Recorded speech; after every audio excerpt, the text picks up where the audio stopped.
Good evening, viewer. Welcome to our Glory Globe TV's breaking news from Israel. Yes, Hamas has accepted a proposal by the United States to begin talks on releasing Israeli hostages.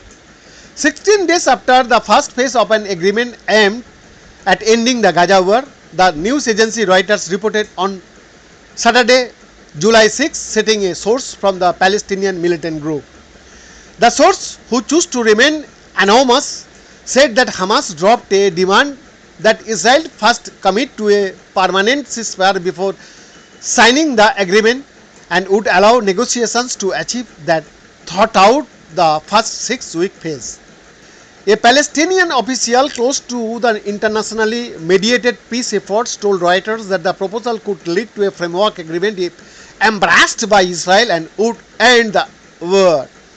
The Hamas source, meanwhile, pointed out that the proposal ensured that mediators would guarantee a temporary ceasefire, aid delivery and withdrawal of Israeli troops as long as indirect talks continue to implement the second phase of the agreement.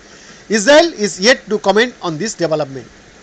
The efforts to secure a ceasefire and hostage release in the Gaza Strip have intensified in the past few days with active subtle diplomacy among Washington, Israel and Qatar.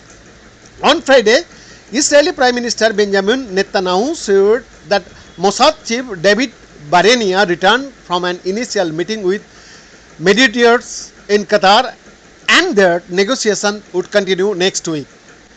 Earlier this week, Prime Minister Netanyahu said that Israel was nearing its goal of taking out the military capabilities of Hamas.